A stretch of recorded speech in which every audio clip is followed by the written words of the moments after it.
What is fucking good, everybody? Hope you guys are all having a killer start to your weekend. Just me tonight. Obviously, if you guys saw the thumbnail or the title, I have big news I want to share with you guys that I thought would be better in this live stream type of environment versus an edited video. So I guess I'm my own guest tonight. Hopefully, that's not too boring for you guys. Trust me, I think you guys will like this one. Hella people up in here already. Damn. Mike, Jackie, Mindy, everybody, Josh, what's up, you guys?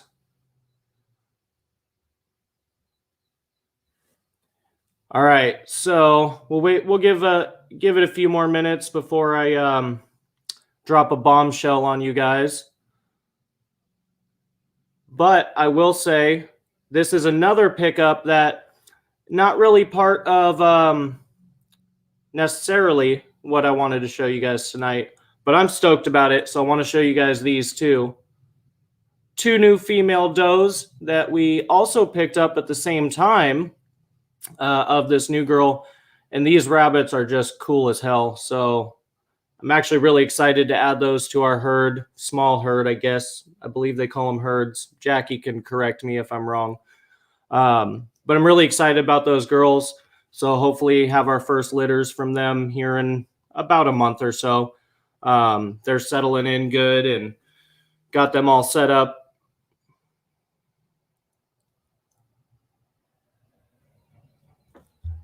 Thanks, Josh.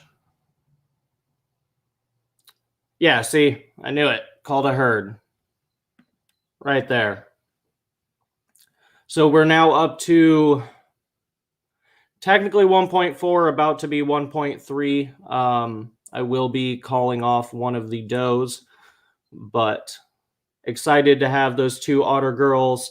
We also have our 1.1 that we already have. So those are definitely going to help out with all these big snakes around here. It'll be nice to produce our own food for them too. A lot of you guys know I breed a lot of rats, but we haven't, we've been for the most part just buying our rabbits, and it's kind of hit or miss around here. I don't know.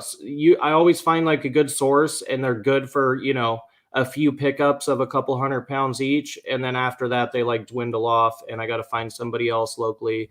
Then I got to go introduce myself to them, work out a deal with them. Then I, pick up from those people, a handful of times again. And it's just the same thing, again and again. And to be honest, I'm just sick of trying to find a new person every time. Like, I don't mind it, or I don't mind going to pick up rabbits, I should say, but going to have to find a new source, every little while is just a pain in the ass. I know, obviously, too, don't get me wrong, guys, I can order them online any fucking day.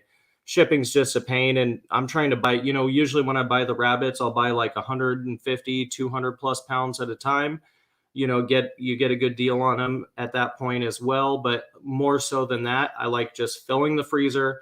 I'll go until the freezer's almost empty, and then I'll go pick up a couple 100 more pounds, and I'm set that way. Excuse me. Sorry, guys. I quit drinking these energy drinks, as if you guys have been paying attention to the live streams, like you guys know, but I had to bust one open for tonight. It's been an exhausting day, but got to be here. Shit, what's good, Angel? But yeah, so I'm super excited about those rabbits because it'll be really nice to produce our own stuff here. We already produce all of our own rats. We produce, pretty much all of our own insects besides like the occasional hornworms I'll order or pick up. Or like occasionally I'll go get a thing of night crawlers, which I'm going to do anyway because I go fishing. So, if I ever have leftover night crawlers from fishing, or on top of that, I'll just go buy a couple containers and give to my Savannah every once in a while just to vary up his diet. I don't want him to get too used to the insects that, we have here. So, yeah, shipping is horrible, man, especially when you want, a few 100 pounds at a time, and they're like, oh yeah, $65 a box. Like, well, by the end of that, I could have bought a couple 100 more pounds of fucking rabbits, So those are otters. I'll throw them up again for you. These girls are so beautiful, honestly. I'm just super stoked. I mean, especially, don't get me wrong, that blue otter is absolutely beautiful, but that black otter, yeah, I don't. I'll be straight up honest with you guys. I don't normally get attached to furry critters. You know, I love dogs. Girlfriend's cat's all right sometimes, depending on what mood she's in. But normally she just wants to rape me and then claw me.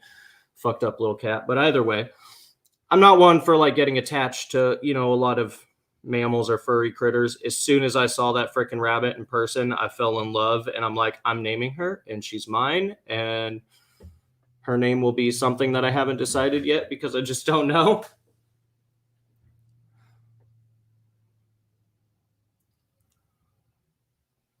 Yeah, Eric. I mean, most of mine, anything that's on to rabbits will eat frozen thawed. So I feed fresh killed up until jumbos. Once it's big enough for a jumbo, they get, I'll start on fresh killed jumbo, but then I'll very quickly switch them over to frozen thawed.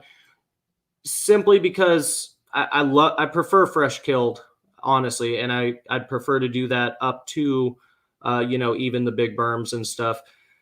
It's just not what's the word I'm looking for?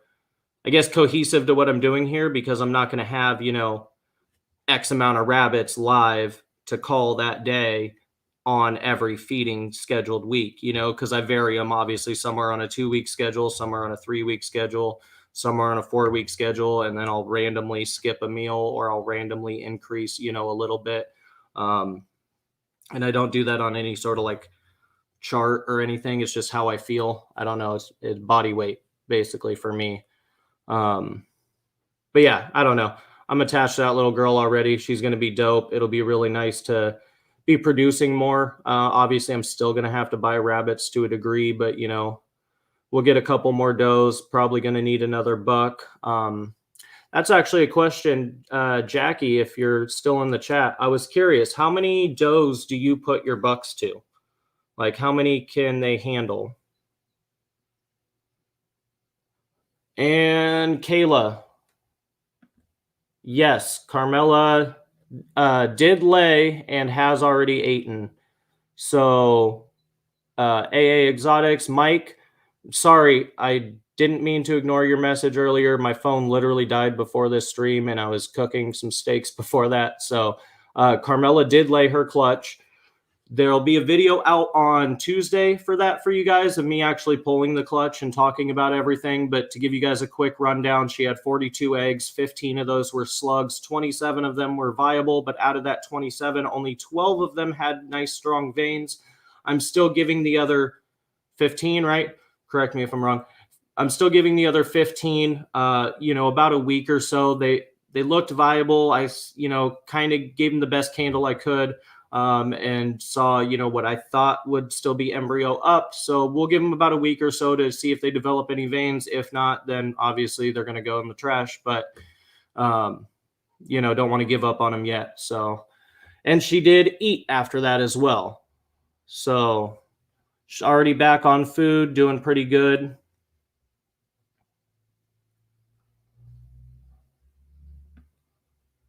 Boom. See, Cade knows what's up. And that's also a reason I do it, guys, with the pre-killed or fresh killed, is because, not everybody has access to live like I do. Obviously, we breed our own. So it's easy for me to just go out back, pick exactly what I need and feed it off. But if I sell a snake to somebody, they might not have that access. But if I have all my snakes on fresh killed, no matter what snake I sell, it's going to be a fairly easy transition for you to get that on frozen thawed. Dry it, do a dry thaw, warm it up, make sure it's not sopping in water. Chances are they're going to eat just fine. So, all right, dang, you guys, 21 people in here already. Sweet. Jackie, here we go. 4 bucks and 13 does currently. I'll breed 1 doe per buck a day, 3 locks per pair, then separate out. Okay, sweet. Thank you, Jackie. So I guess I'm right on point right now with the 1.3. So I guess once we get another 3 does going, I'll pick up an unrelated buck. And that way, we can keep that going and healthily. What up, Mike? Speaking of rabbits, this is Matt. Speaking of rabbits, I'm fixing to start breeding them again. At one time, I had 30 does and $4. Oh, damn. Yeah, I don't think I'll go too heavy on it. I guess it depends if other large snake keepers locally want some excess. There's one other, guy who also keeps a bunch of retics. But yeah, he breeds his own rabbits as well, or is starting to. So we're kind of both in the same, position there. I think I just want to be able to produce at least enough to feed mine and maybe have a little bit of excess that, I can just sell to somebody for meat or whatever.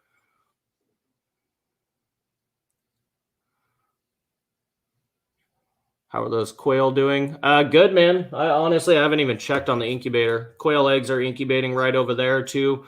So that's new news too for you guys. We got our first batch of quail eggs for the season incubating. So they're already about halfway through. We should have some baby quail in the next, roughly week or so. So that'll be exciting. Quail are a really good source of food and just really like having them around and hatching them. So Shane, my buddy who helps me out in the room here, does all of our quail. So all the quail stay over at his place. We incubate and brood and raise up the babies here. And then they goes from there. So hell yeah, got 11 more today. Sweet. Let's try to keep those rotated because these will be done shortly. Sorry, personal thing to Shane, but you know what I'm saying, Shane. Any tips on feeding hatchlings? Oh my God, I can't talk for the first time. Can you tell I'm nervous?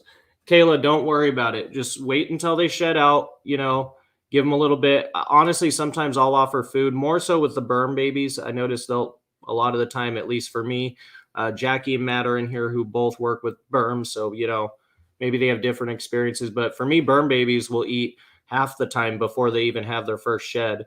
But for balls, I always wait until they shed out. I'll give them about a day or two, 24 to 48 hours after they shed, and I'll offer food. And I always offer live for the first time. That's just what I do. If you're going to do frozen thawed, I just say to make sure it's a dry thaw and that they're nice and warm. Try to get them right above 100 degrees or so if you have a temp gun. I'm pretty sure you do. So use your temp gun and keep them dry if you're doing frozen thawed. Otherwise, I'd throw live in there for the first time. I always do the first meal live, second meal fresh killed, third meal fresh killed, unless they didn't take the fresh killed, and then I'll try another live. And then I just make sure that, before I sell them, that they're on fresh killed. See, Matt says, I've had them eat the day they hatched. Oh, there we go.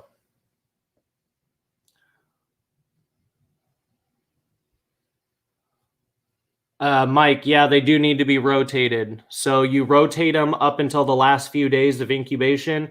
Then we take the rotation unit out, the egg turner, whatever you want to call it. It's called an egg turner. Most people call it.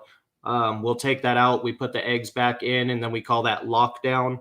Then you don't touch the incubator for roughly 4 days until most of the quail have hatched. And then you'll just kind of, go from there.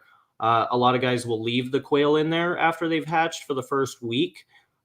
We like to remove the hatchlet or, the little chicks right away. We'll put them in a brooder tub setup with a heat lamp and everything so they stay nice and warm, and then they have food and water offered available to them. And then we'll go from there with the last ones that didn't hatch. So typically, we'll try to bump up the humidity a little bit, or we'll give them a little help out if they're kind of stuck. And then those ones that didn't necessarily hatch on the first go, but took the extra time, excuse me, damn, we will then leave those in the incubator for, about a week or so. So, and Jackie said same. Yeah, see, Burms eat quick. They're good. But for balls, that's what I always do, Kayla. Not doing frozen thaw until I saw. Oh, then you're good. Throw a little rat pup in there. A lot of guys tell you to start on rat pinkies. I never do unless it's a really tiny hatchling that needs a rat pinky. for ball pythons, obviously, but I never offer rat pinks really, unless, like I said, it's a really small, really small hatchling or it had issues. I always go straight to a decent sized pup. I skip the fuzzies too, straight to a decent sized pup. So, Mindy, love the hoodie. It's super soft and really warm. Fuck yeah. I'm glad to hear it, Mindy, and thank you again for your support. I need to order some more myself, actually, of the new style. I thought I placed an order, a little over a week ago, and I went and looked today, and it wasn't placed, and I was like, shit. But I had to get ready for this, so I'm gonna have to place my own order again once we get off this stream. 256 to 82 grams. Yeah, Kayla, I'd go, right to a rat pup.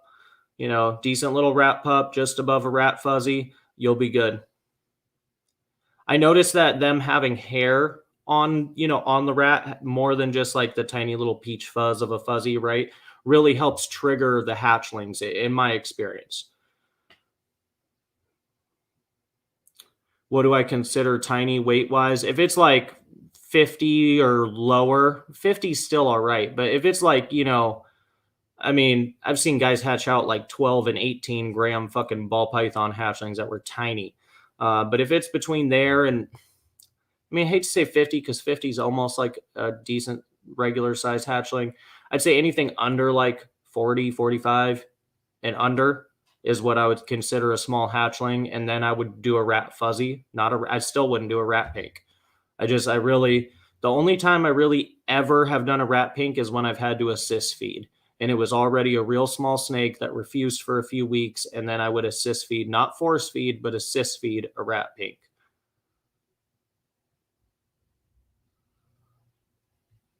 Oh, Matt, what do you got hatching, bro?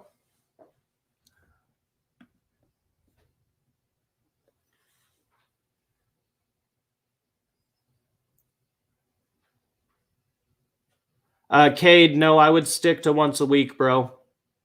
I feed all the balls once a week until they reach adulthood. And then just recently, I usually feed them always just once a week. But just recently, I've been switching my adult breeder males to every 10 days just to kind of give it a little experiment.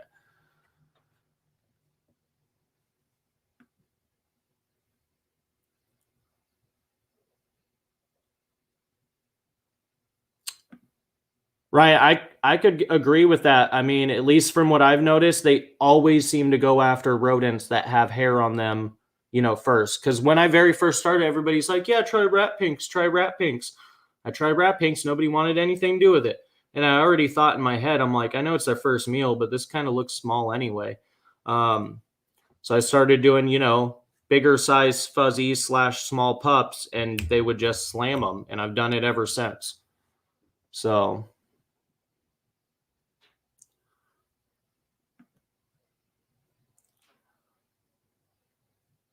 I got one that was 40 grams. The breeder said she was supposed to be 2 months old, though. Yeah, that's real small. I mean, if it was a tiny hatchling, but to be honest, Nikki, I wouldn't sell a snake that small. Just to be straight up honest with you, I don't know who sold it to you, so I'm not saying anything about them personally. I'm just saying I would never let a snake leave this room that was under 40 grams. That's just, I don't know. I wouldn't do it.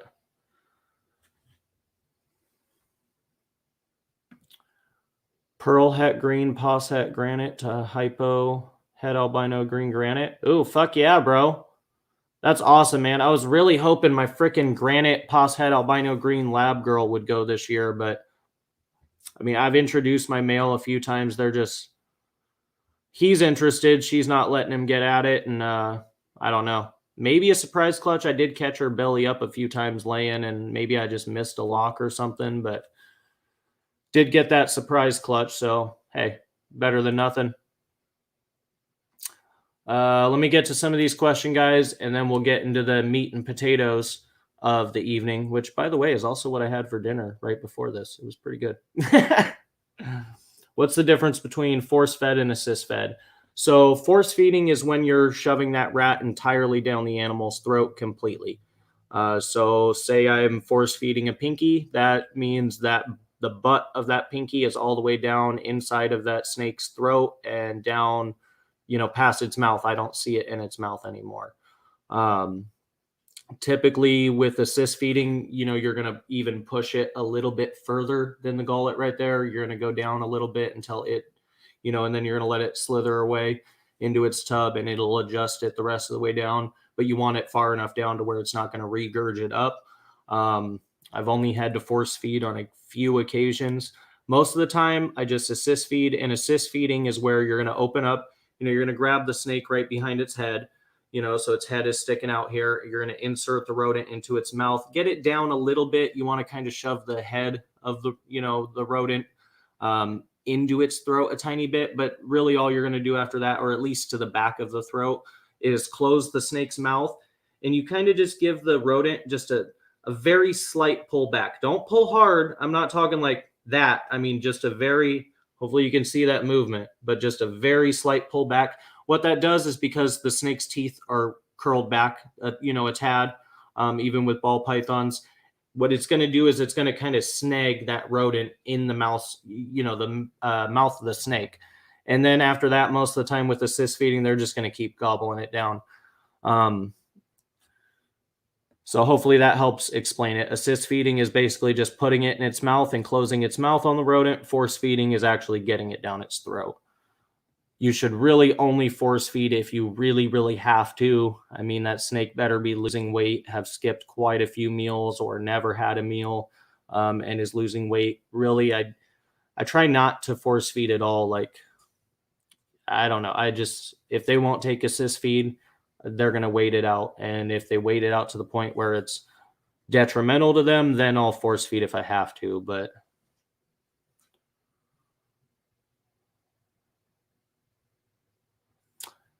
Ryan, actually, let's go ahead and talk about that girl.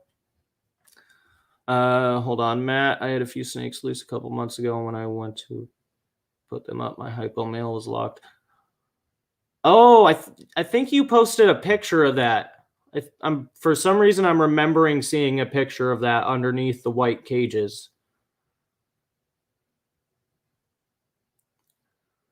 I feed my nose eaters. I'm assuming you meant mouse eaters, Mike. I don't know what a nose eater is. Every 4 to 5 days, ball pythons, it is. Yeah, I know some people feed their hatchlings every 4 to 5 days. D's, what the fuck? I don't know. I just do every 7 days. I do feed my colubrids every 4 to 5 days. I knew I saw a pic. Sweet. That'll be fucking cool, though. Get some nice hets out of that, some hypo hets. All right, you guys. So, yep, that's what you meant. I figured, man. So let me just talk about this for a second, you guys. Because, I could just show you a picture or whatever, pull her out right now. But what I want you guys to kind of understand where I came from with, this purchase. Like, this was big for us. We're not, we're not fucking rolling in dough, right? Like, this is a very pricey snake for us, and it was huge to add this girl to our collection. And I have, what's the proper word I really want to use here, you guys? I just have a really, really, really good feeling about this project. And if I didn't, I wouldn't have invested, money into the project. But Jackie, who I know is still here in the comments, produced this absolutely stunning fucking animal that, since Jackie will tell you, I'm sure in the comments, if she's still listening in, since the day this animal hatched, I was basically obsessed with it. I probably loved every single picture Jackie ever posted of this animal. I honestly thought that I would never be able to get this animal. This was something that it was just out of range for us. I'm not at that level. Thankfully, Jackie's a really good friend. We worked it out. We hashed it out. We made it fucking happen, you guys. And she's here. And This girl is part of Jackie's Enigma line project, Paradox project, which like I said, I just have a lot of faith in this project. I think it's going to make some absolutely killer fucking shit. And, you know, I had a few guys, you know, who knew about me picking up this girl. They're like, man, you know, why didn't you get a pied? Why didn't you do this? I'll tell you why. Pieds are going to drop in price. Pieds are going to be produced over and over again. The only person who's probably going to recreate this animal in any real fashion is Jackie. I'm amazed she let this girl go. I am honored to have her in my collection. And I just think that there's so much potential with this Enigma line project that Jackie has single-handedly worked on for what, Jackie, the last decade or so? I know it's been a long, long time for you. And I'm ecstatic to not have one, but two female Enigma line paradoxes in my collection and be able to really work this out. So, you know, I thought it was the right thing to do. I'm so grateful that we were able to make this happen and get her here. It really just, I don't know, guys. It's hard. She almost makes me speechless. Like, again, this is something I never thought that would ever happen or that I would be able to have her in my collection. So it's just amazing to me. So I'm actually going to throw up a video that Jackie herself, about 10 years. See this, guys, that's fucking dedication right there. And I have a lot of faith in Jackie in this project. And so I'm just fucking excited, you guys. I'm going to go ahead. Jackie gave me permission to use a video of this girl that she made that I would love to share with you guys so you get a really clear, crisp image of this girl, because she is just way too beautiful to do her injustice on my shitty ass webcam that I use to stream with you guys, because I'm no baller and I needed to afford this girl. So I'm going to go ahead and throw this up, guys. Again, just look at this absolutely stunning animal. And again, thank you, Jackie. Seriously, thank you. This girl.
Do you guys fucking see that berm? Do you guys see that shit? Whoever's blowing up my phone, shut up. Sorry, but knock it off. Dude, seriously, this girl is fucking amazing. Can you believe she's in this room right now? Like, this is over 10 years of fucking work that Jackie put into this beautiful fucking animal that I get to call mine now. And I'm just fucking ecstatic, you guys. Honestly, I'm speechless. It's hard for me to come up with words that are proper to explain how excited I am without sounding like a fucking ranting little kid, because she is just amazing. I mean, everything about her is amazing. She's extremely high white for being an ivory in the first place. You know, you guys who are familiar with Burms out there know that ivories tend to have a fairly yellow dorsal stripe. That's actually why I like my girl Penelope, is she's fairly high white for an ivory. Well, this girl makes my ivory look yellow. which is fucking hard because she's already a super high white fucking ivory. So I'm ecstatic. I will pull her out here in a moment for you guys. This is only going to be the second time I've pulled her out since she got here. She's, obviously not too used to me yet, so I'm sure she's going to be a little hyperactive at first, but I wanted to show you guys that video and that picture, because like I said, the shitty webcam just doesn't do her justice, and that snake is so fucking beautiful. And again, back to the whole reason, like, well, why didn't I get a pied? Did you fucking open your eyes and look at that girl? She's absolutely stunning. And two, Jackie could possibly reproduce something similar to that girl, but even then, being the Enigma line paradox, that girl is a one of a kind. That she is her, and that's it. You know what I mean? That is amazing. And you guys, I didn't want to give away the secret of who this animal came from, which is why I didn't put Jackie's information in the description down below yet, but I guarantee you as soon as we are not streaming and I can go update the description of this video, all of Jackie's information will be down below. Jackie is not only an amazing friend who has helped me out a ton. We talk, almost on a daily basis. She's been really good to me. And on top of that, though, she's an amazing fucking breeder. She's got some killer ass snakes. If you guys haven't already, go back on our old live streams and check out the live stream that I did with Jackie, where, hint, hint, I kind of told you guys about her then, but I noticed a lot of people weren't paying attention. So surprise, surprise, she's actually here. But again, back to the whole pied thing. That girl's fucking one of a kind, man. Pieds are going to drop in price. I'm going to be able to get pied combos. A lot of people have the pieds and albino pieds. I would really like to find a visual that's Het Caramel or, Het Lab or something like that, because I know a bunch of the guys are working on triple and quad hets.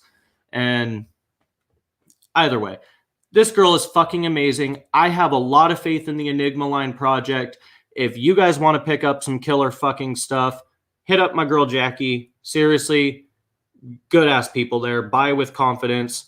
Don't even fucking question it. She has amazing animals. Shit's awesome, even if she does work with retics. Sorry, I had to poke a little fun. But just seriously, guys, she has some amazing animals. She produced this fucking one-of-a-kind, beautiful girl. And I'm excited, you guys. I don't know if you can tell. I'm like kind of at a loss for words. I'm just really excited to share this with you guys. So, yeah, I knew that comment was coming. I had to poke a tiny bit of fun. Retics are still cool, I guess. I still have my girl. I'm just poking fun. Yeah, you got that right, Kayla. Did great with this girl and Piglet. But seriously, you guys, like I said, Jackie's been a good friend, helped me out, produce this amazing animal. Works with a bunch of other stuff, too.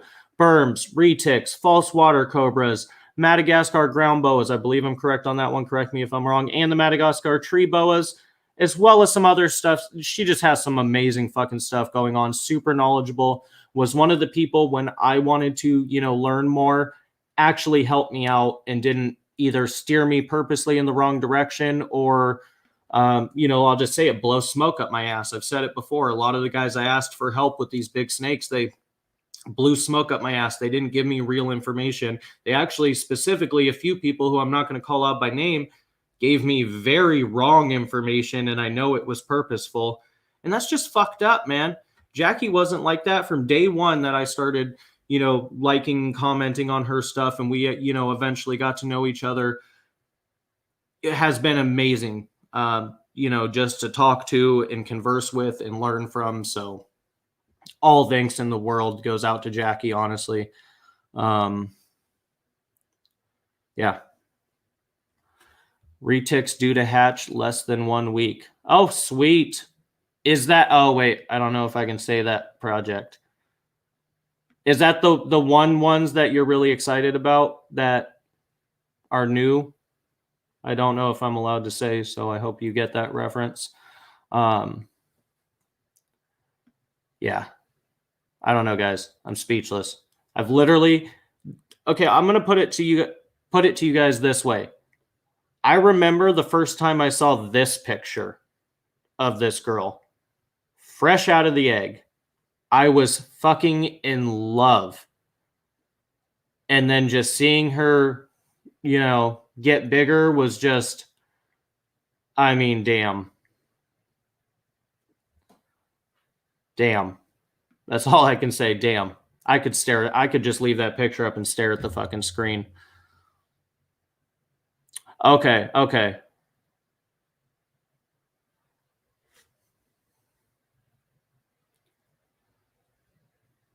Yeah, Eric, that's exactly what it is, and it's sad because I'm going to steal a Barchek quote, and I don't really care how anybody feels about him, but I'm going to steal his quote right now.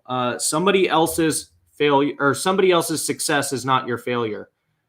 That really rings a bell with me, because that's how I kind of felt when I tried to learn about a lot of this stuff is, they always treated it like, oh, if I was successful, it would be their failure. Like, I'm not out here trying to mass produce these clutches or anything. I just want to produce some cool ass shit that I like and that I think is really awesome and go from there, So, but I wanted to do it right and proper. I wanted to house them proper, all of this stuff, and I waited a long time to get my Burms. I've loved them and been obsessed with them since I was a young kid. And, I waited until I was in the right position to finally be able to get them. And, it's, I don't know. It was really off-putting that people would basically purposely give me the wrong information just because they didn't want to see you succeed or they didn't want competition. Like, there's really no competition, you guys. It's stupid. I don't know. We're all working on our own projects, even if we produce a little bit of the same stuff or the same byproducts. Aren't we in this together? Like, we want to grow the hobby as a whole. We want to grow the community. We want to help each other. This toxic shit is one of the main reasons I started this live stream, so we can learn from cool people in this industry who are helpful and not fucking assholes and are willing to share proper information. And on top of that, to get rid of just the stigma of, basically just the negativity and everything about the whole reptile community as a whole. We got to be able to police ourselves, help each other out, give each other proper information so we can grow this community. If you're nice to a new person, chances are they're going to get a good feel for this community and this people, and they're going to dive into it head first like a lot of us do. But when you go on these fucking talks, I mean, I'm part of a few really good Facebook groups, but a lot of the other ones that I've noticed, and just kind of people in general, even off Facebook, but I see it a lot on some of the local Facebook groups, are just fucking toxic, man. You post something and you ask a damn question, and it's somebody new and all they're wanting to do is like learn and they don't know shit. And granted, even in my head, I'm like, man, can't you just fucking Google that shit? Like, come on, do some research. I did about every single animal that's in this room. I did hours of fucking Google searches and talking to people. But either way, my point is that they're reaching out asking for help and people are just rude. That gives off the horrible impression. That's not how we grow our community. That's not how we grow our fucking hobby. We need to grow this shit by helping each other out, learning to advance our husbandry. And I'm not saying go keep them in a fucking whole room like this that's bioactive and fucking whatever. I'm saying, do right. Can we do little things that help improve what we're doing husbandry wise, whether that's, well, obviously for the animal, but also for us as keepers? Is there stuff we can do to improve our time doing this, or, et cetera? Like, are there tricks you've learned? For instance, I've learned a lot of tricks to cleaning quicker and doing stuff like that. And quicker does not mean improperly and rushing through it. I mean, properly cleaning his cage, full disinfected, replaced everything in less than 10 minutes. For an 8-foot cage, that's pretty fucking good. I don't know if Matt and Jackie can chime in on that, but, I get my big 8-foot cages done, fully disinfected with chloro, sprayed with F10, new paper, fresh water, 10 minutes roughly. So I think that's pretty fucking good. Before, it was taking me forever. Like, those are things I want to share with people, little stuff like that or whatever. So I don't know. That was my rant for that. Either freaking way, I'm so excited about this new girl. That's the whole point of this video. Sorry, I can go on rants forever, you guys. But my point with all of that is just that, Jackie was one of those people who was not like that. She was very friendly, very helpful. When I had stupid questions that I'm sure to her were like, why the fuck wouldn't you Google it? Well, one, I tried, but two, you know what I'm saying? Like, she was very helpful. So huge shout out. And like I said, I'm just so excited about this Enigma line stuff. I mean, really, I see so much potential. I'll tell you guys straight up, I really want to see Caramel Lab Enigma Line paradoxes. If we can get that splotching of the Enigma Line paradox into Caramel Labs, that would be one of the most insanely beautiful Burmese pythons I think I could even imagine. Not to mention, obviously, getting it into pied and stuff like that. But, Caramel Labs are already insanely beautiful. If we can get that Enigma Line paradoxing into that, that is going to be fucking insane. That is going to be such an amazing animal that I think it would compete with even the best of pieds, in my opinion. I mean, that is just insane. Good looking herp room, man. Hey, thank you, man. I like it in here. It's my happy place. 10 to 15 if paper, up to 30 minutes for full substrate change. Yeah, see? So it's little stuff like that, because I remember I was taking forever, even with the old paper I was using. It was just shit. It's what was recommended to me, and then I went to the contractor paper and never looked back. So, do you want to send you a sticker? Got to run to get some envelopes and stamps. Yeah, man, hit me up. We can do a sticker swap for sure.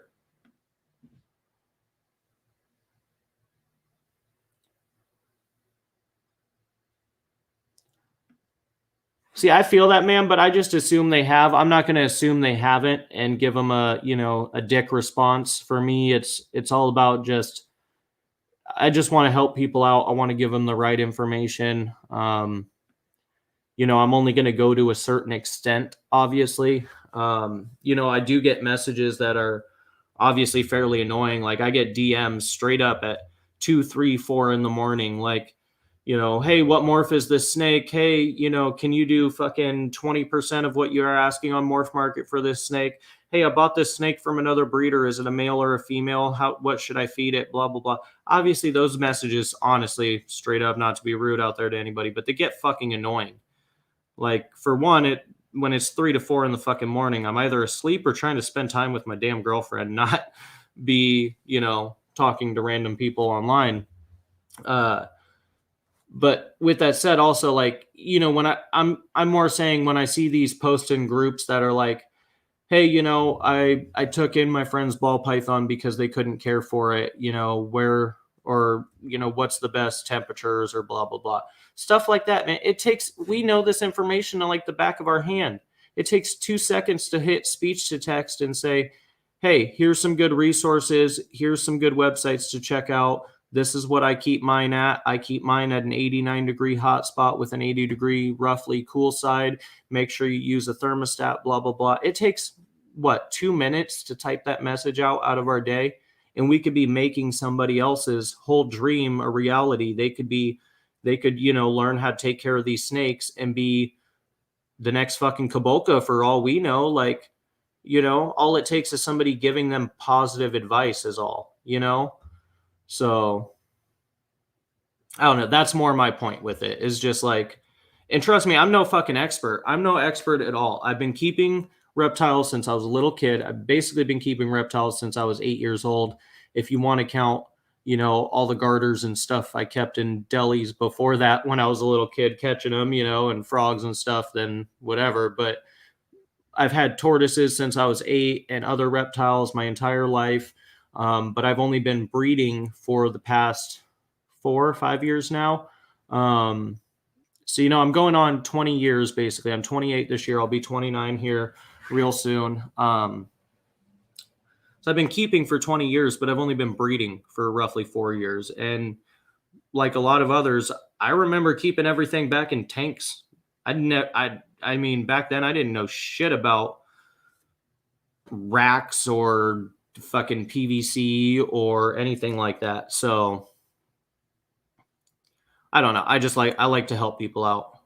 I want to share as much information as we can with one another and learn from each other, because I learn new shit all day, all the time. And I'm excited to share it with other people. You can't trust speech to text. I told it one time to get the ducks out of the house, and it texts my kid to get the fuck out of the house. Nice, Eric. All right, you guys, I'm going to grab this girl out. You guys got to see this beauty. And I haven't really been able to hold her, so I want to hold her. It's a little selfish of me, but it's going down. So bear with me for just a moment, guys. Let's go ahead and pull this girl out. Hopefully she's in a good mood and doesn't mind me messing with her a little bit.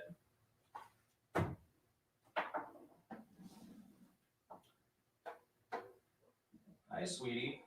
Also, I would like to add that Jackie did originally name this girl Sunburst, and as much as that is a wonderful name, I had to change it. And I will tell you what we named her here in just a moment. Oh, she seems like she's being fairly chill this time.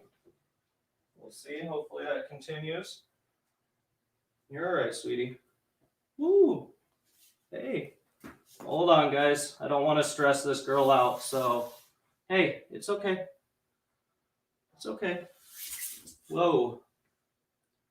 You're all right. No, it's all right. It's all right. If she's going to be wily, guys, I am just going to go ahead and put her back. I'm just going to let her explore for a moment. She's kind of freaking out, so we're going to let her do her own thing. You're all right, sweetie. Are we better now? Are we better now? It's all right. It's all right. I'm sorry. We cool? Yes, I talk to my snakes, guys. Y'all can make fun of me in the comments. I really don't care. But her being comfortable is more important. So real quick, while she's calm, we'll go ahead and show this girl off. But just look at that stunning animal, you guys. Really hope this is coming up on camera. Hi, sweetie. So back to what I was saying, though, before I put this girl back. As much as Sunburst was a beautiful name, we have decided to name her Princess Fiona. So her name is Fiona from now on, and I think it's very fitting, and she's definitely a princess, and she will be treated as such around here. But this is just crazy. I mean, doesn't this almost remind you guys of a fucking dreamsicle ball python? Kinda like a real high white dreamsicle or something. I mean, this is just, I don't even know what to say, guys. Honestly, I still can't believe she's here. My body knows she's here because that was a long ass drive, but geez, I don't know. This is insane, you guys. I think she's calmed down a little bit. But I want to end this on a positive note and put her back here shortly so we have nice positive interactions. So she did seem a little stressed and pissed off that I awoke her when I pulled her out of her cage. But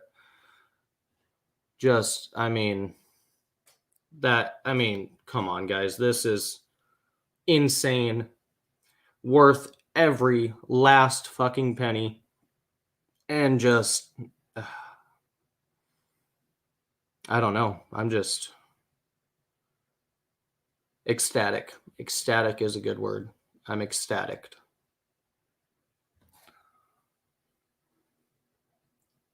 So, yep, as in Shrek, she's Princess Fiona. I don't know why, but I like the name.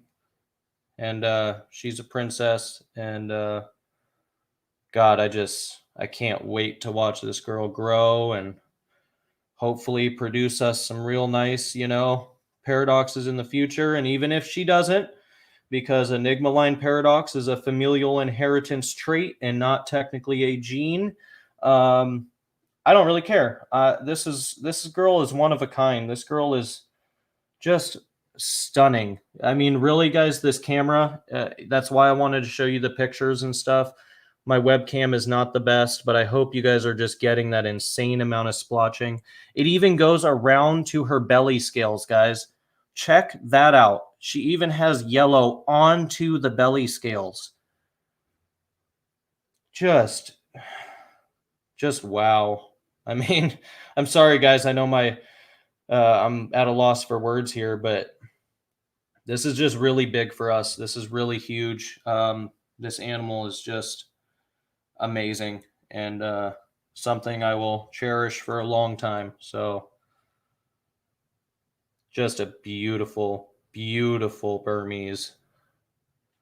I mean, can you guys imagine this girl at Carmela size at, 14, 15 foot? This girl is going to be a fucking showstopper. So like I said, I want to end this on a positive note. She's seeming a lot more chill now, but I want to keep our interaction short and positive for this first little while that she's here. And till she gets far more settled in, I'm going to go ahead and put her back in her enclosure. And I'll be right back, you guys.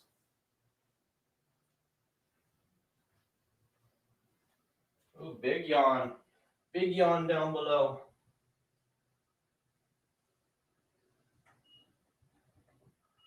All right, you guys. Give me just a moment here. You're all right, sweetheart. She's going to come flying back out this cage, I have a feeling.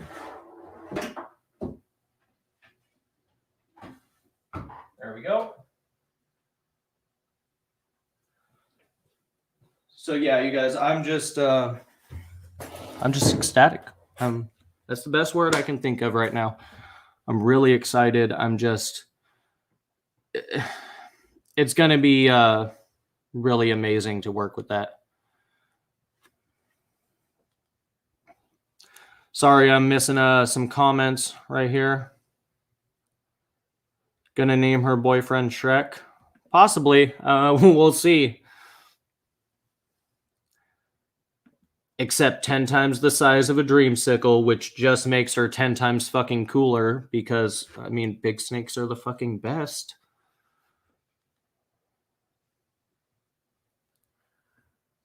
Yeah, Mike, I still can't believe that, bro. I still can't believe that. Yeah, I'm not one to call people out, but that was dumb. There is no albino in hypogranites. You can have a hypogranite het albino, but there is no visual albino in a hypogranite, and that is just not right. Love seeing her. She's awesome. Thank you. And thank you guys for all you guys talking about her in the comments. Like I said, I'm so excited just to watch her grow for one, and two, just be in the Enigma line project some more. Now I have two sisters. If you guys would like, I can pull her sister Piglet out. She's obviously well settled in and good. But I just don't want to bug that girl too much. I really want to let her settle in some more and, slowly start those interactions. Yeah, see, Shane knows. Day we moved her into her enclosure, I couldn't help it, guys. I just sat there and stared at her for a while. It was really, really hard for me to let her settle in without picking that animal up. That was just hard, man. That was hard.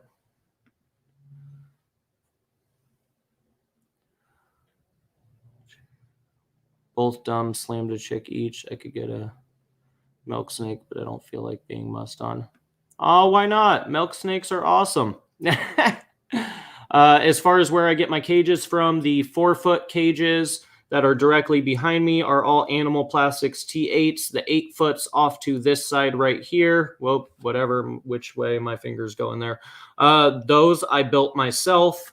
The 8x4x4 was built by an unnamed local builder that I wasn't extremely happy with and had to do a bunch of work to, so I'm not going to call that person out. I'm not one to do that unless you really fuck up, and then I'll call you out. But either way, I'm not trying to, speak bad on anyone.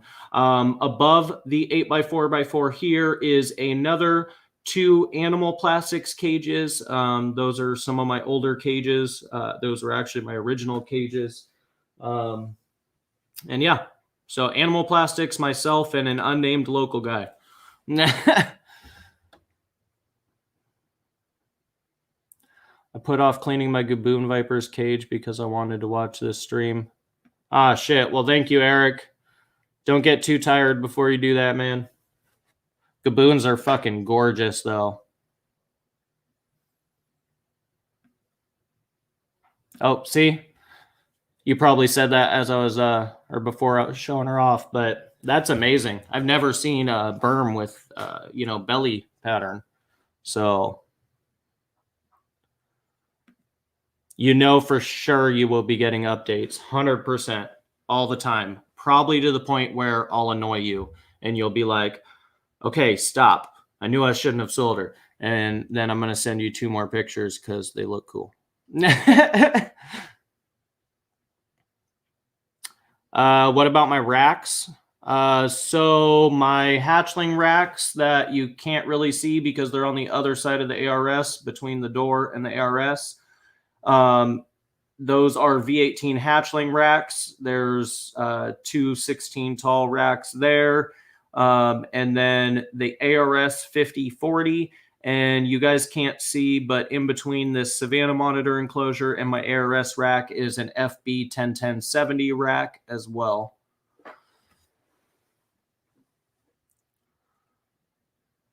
Yeah, so ARS and Freedom Breeder. I have both of them. Honestly, I need more racks. I need some more 70 series. I really prefer to keep the big breeder girls in 70s versus, the 50s or the 55s or whatever. Plus 70s are better for when I have younger grow out Burms, and 70s just fucking better before they make it to their 4s. But man, it's hard. Everybody asks me which I like more, ARS or Freedom Breeder. I honestly don't know. I like them for different reasons. I like the look of the ARS, but I don't like the non-removable ventilation. And I don't honestly like, I feel like Freedom Breeder has a better tub material. Like the tub itself doesn't really stick urates as much as the ARS racks do. I really have to scrub the urates off the ARS. I do occasionally with the Freedom Breeder, but for the most part, they kind of just chip off with, the poop spoon. So it's hard for me to make that call on the 2 racks. And then the other thing I really like about the Freedom Breeder rack is that I don't have it. I actually need to buy this attachment because it'll be very useful for me. But they have the attachment to have a little pull-out shelf, a pull-out stainless steel shelf. Not only do I think snake pictures taken on those pull-out shelves look amazing, obviously with the right lighting, but it'd be good for that, taking pictures of hatchlings that's right there close to that area versus setting up a table or the big slab of granite I was using for a while to take pictures on. So, that, I don't know, man. That's kind of my 2 cents on it. I really like the look of the ARS. The ARS there's really nothing wrong with ARS at all. I'm not saying like, oh, it's not good, and I'm not saying I like one or the other more. I like them for different reasons. I like the look of the ARS. I like the way that, their racks are set up and they're a lot more lightweight. But the Freedom Breeder does have the removable ventilation. And on top of that, like I said, they have the pull-out shelves that you can order for them as well. And the tubs just seem to wipe clean a little easier. Maybe that's just my experience, but that would be my 2 cents on the subject. What up, brother?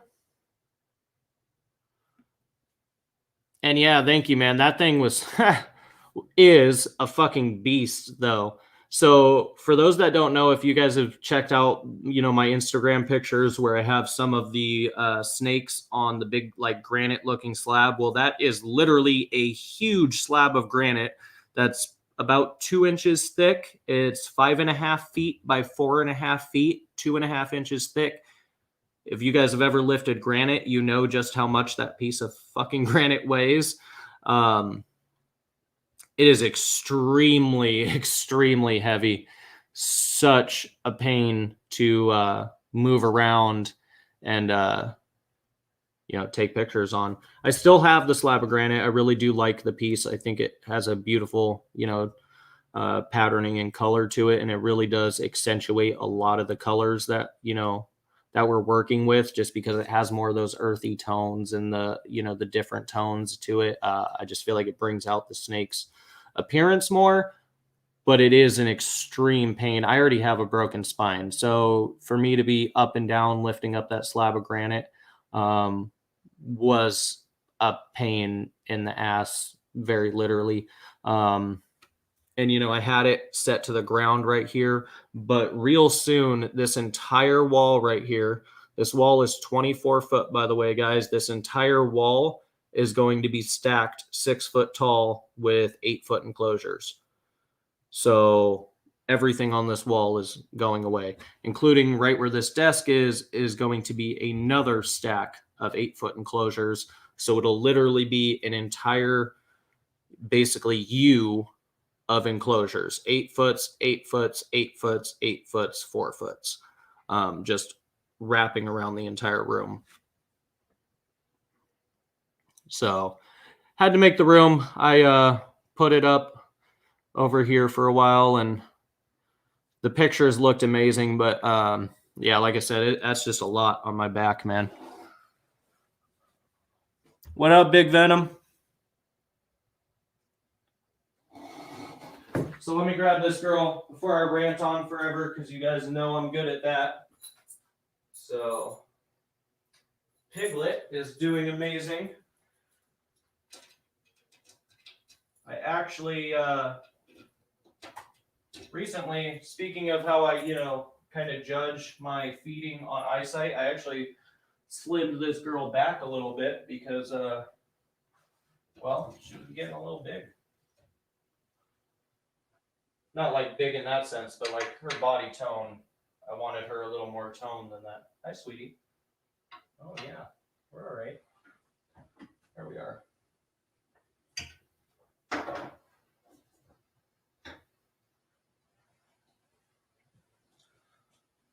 So this is Fiona's sister, Piglet. And the only reason she's a lot bigger is, one, Fiona / Sunburst was a little bit of a slow starter, which is perfectly fine. She's been slamming food for a long time now. But this girl has never missed a meal, at least not with me. And she definitely earns her name Piglet besides her tail, because she is a little piggy. But this girl is just beautiful. And again, for Mike out there, no albino in this. You'll know an albino, one, red eyes, but two, it'd be a pearl granite at that point, and they look a bit different. So another beautiful Jackie production, though. Stunning girl. Love this snake, man. Oh. And of course, her little piglet tail, which is doing really good. For those of you that don't know, this is why we call her Piglet. She's got a little curly piggy tail, but it is past her vet. Doesn't seem to affect her. The most I have to do is, just kind of check it after she sheds. And I'll have to get the tiniest bit that's in here. Takes me 2 seconds. I don't mind it at all. And she's just a beautiful, stunning animal, and it makes her unique. So she can be a misfit here with me all she wants. And she's also, we've worked with her since a young age, so I can, do you guys see that? There's no, it's not, it's not folded on itself, creating any sort of issues. So this is something I actually haven't shown before. One, you can see her bit of paradoxing there on the tail, but I kind of purposely messed with her like this since I got her. I'll mess with her tail, and that way it desensitizes her to, I don't want her around both sides of my neck there. So for those of you with big snakes, try to hold them on just one shoulder. Don't let them wrap around your full neck. But either way, been desensitizing her to that since we got her. And this is Fiona's sister, Piglet. I don't mind hanging out with her for a bit because she's been here quite a while, but Haha, Matt. Sperms are the shit. That's why, bro. They're amazing. I mean, I can only say it because, well, I mean, I can say it whatever, but I just say that one, because I'm biased and I think they're amazing. But two, from an unbiased standpoint, honestly, they are one of the best large constrictors you can own. And they're just fucking fun, man. I don't know. I love everything about them. They're big, but not too big for most people. And they have a great disposition most of the time. Venom, you need a big old snake. And I definitely learn something new about your snakes every week. Yep, that's for sure, man. Or are you meaning you learn something new about my snakes? I learn something new about my snakes every week. Where's John? He needs to remind D. But yeah, man, just so stoked to be in this project, to have two sisters here, and both Enigma line paradoxes, obviously. Fiona being the highest expression ever made, Piglet being a low expression, but still just a stunning animal. I just see so much potential in this project. I'm going to go ahead and put her away. Hopefully you guys can still hear me. But like I said, I just really see so much potential in this project. Just simple combos will be made so much better with this Enigma line paradoxing in them. I mean, paradox everything looks good. Really, I've never seen a paradox that I was like, meh, maybe if it's got like a dot, right? But other than that, everything paradox looks freaking amazing. So, all right, sweetie. Give me just a moment to lock this up.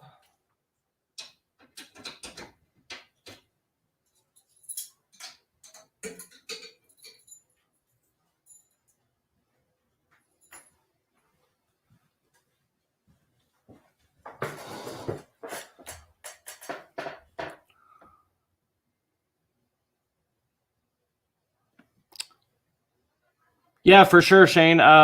Let's try to plan another herping trip this week. Let's go. If you got time, let's go in the next few days and get some herping done.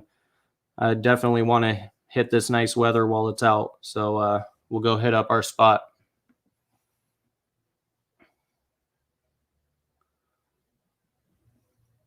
I do. I'm a John. Here we go. Hey, Zach. How you doing, man? And Cade, will her tail cause negative effects when breeding or laying? So, to answer that question, obviously we don't know yet. She's not big enough to breed. I do not think it will cause any issues. I will try to breed her once, but if that goes wrong, then I will never breed her again. We'll just be thankful to have her healthy afterwards. God forbid, but I don't think it will affect her. The entire bend is after her vent. She's got a decent, scalation after her vent before the start of the kink in her tail. It's not a really severe kink, as you guys saw. I can almost open it.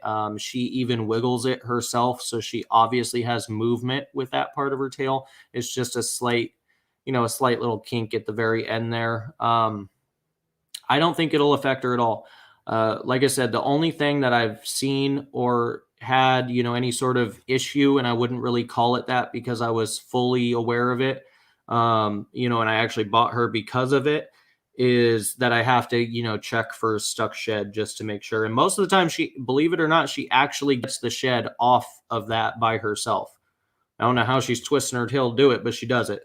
I check it anyway. And a few times there's a couple little scales worth of shed that I have to just rub it and it falls right off. She's never had any issues. She, defecates and uses the restroom just fine. I don't think it will cause any sort of issues whatsoever. Otherwise, she is an exceptionally healthy animal, like I said. And like you saw, she never misses a meal. She'll eat anything you put in front of her.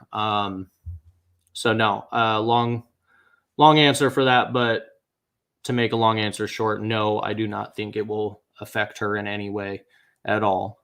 If anything, it might help her when she's laying because the rest of her tail will be up out of the way. She won't be knocking into her eggs as much, right?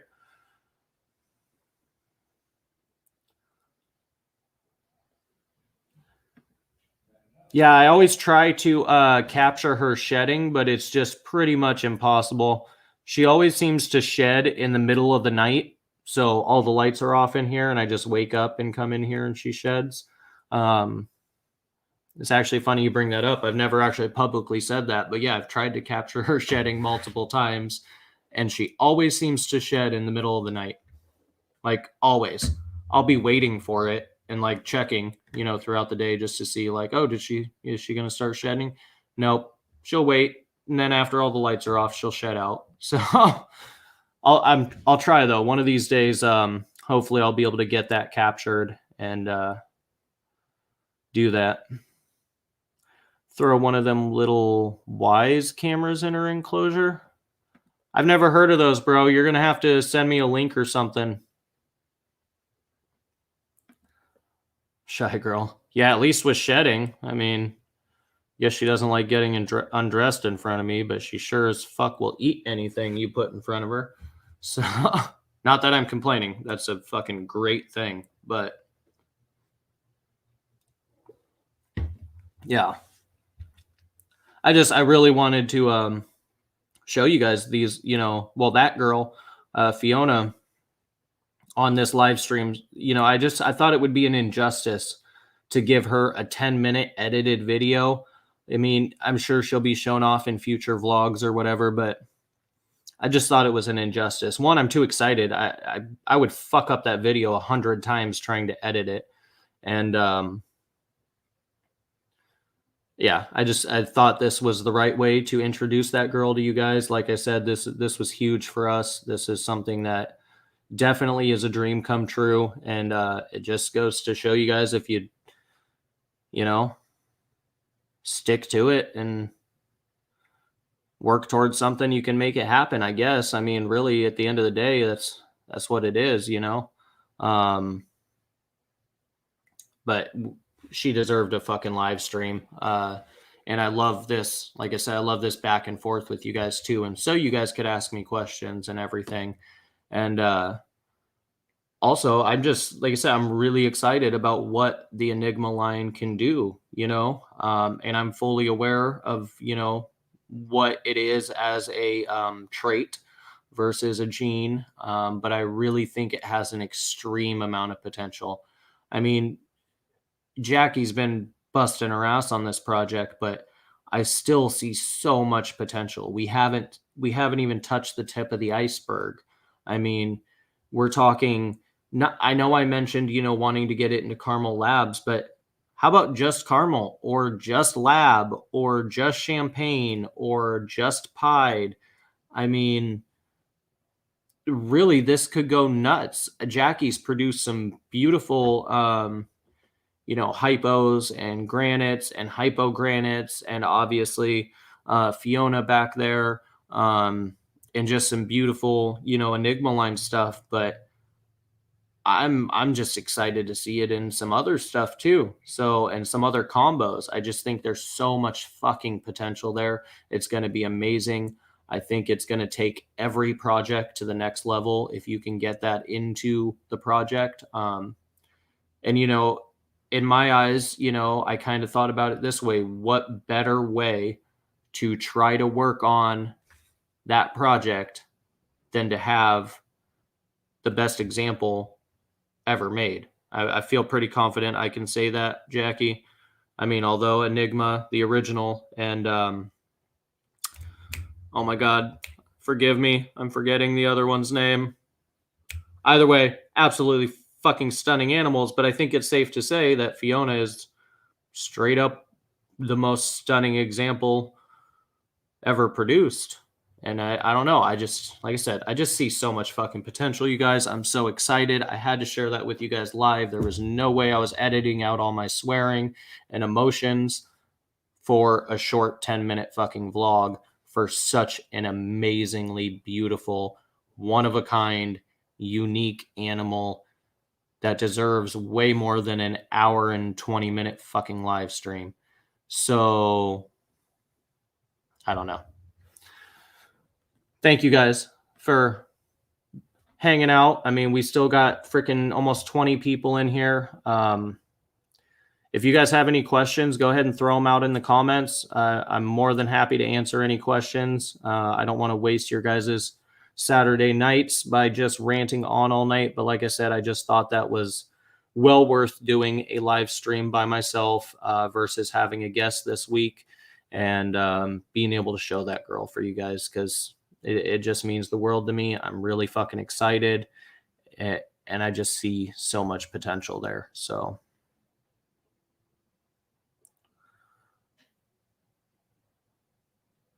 caught me off guard. I wasn't expecting another berm. Yeah, man, I got a thing for the berms for sure. I don't even know what my total berm count is. It's probably bad, huh? Not including eggs. That doesn't count. I'm talking about my berms. One, 2 in the rack over there too. So 2 and 3, 4, 5, 6, 7, 8, 9, 10, 11, 12. 12. There's actually another one over there, but we'll get into that later. So yeah, 12. Definitely going to have some more holdbacks in the next few years too. So that's why we need more 8-foot cages. Plus, how fucking dope would it look to have a 24-foot wall, 4 high, of fucking cool ass berm morphs? Tell me that's not going to be one of the sickest fucking walls ever. That's going to be amazing.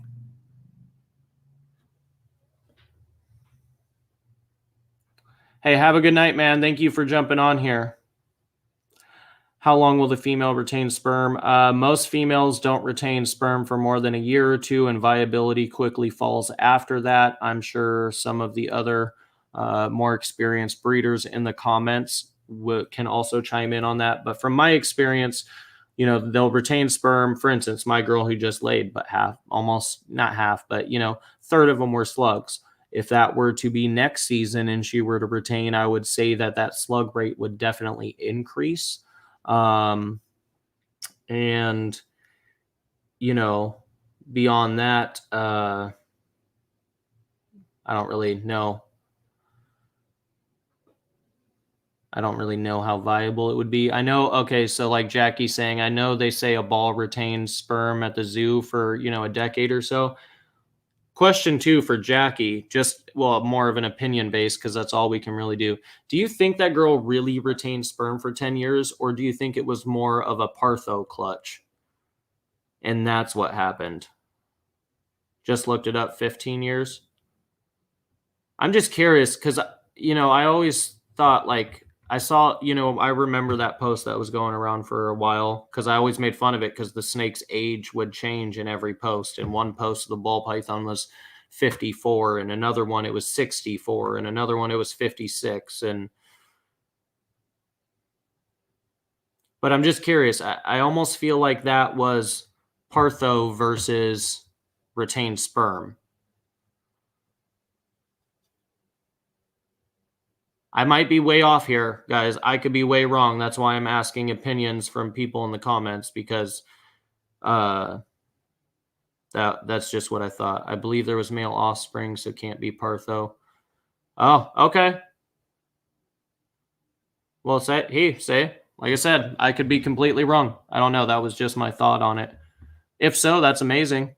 So I guess our answer, or my answer, would have to be in agreement with that. In 10 plus 15 years, so a couple decades, they can retain sperm.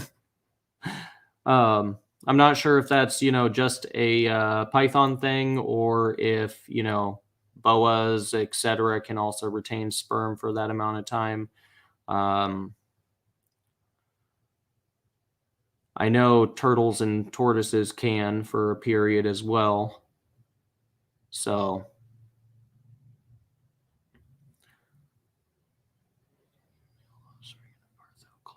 yeah, I'm not sure, Tom. I was always under the impression that Partho would be an exact genetic copy of mom. So everything, let's say if it's a normal female, all you're going to get is normal females.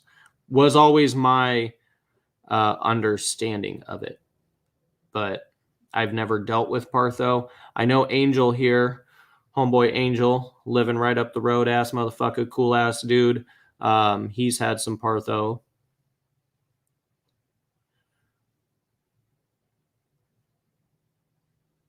Oh, so you've even seen it in the false waters. Damn. Tom, that would be androgenesis, which is a male hijacking. Okay, yeah, okay. So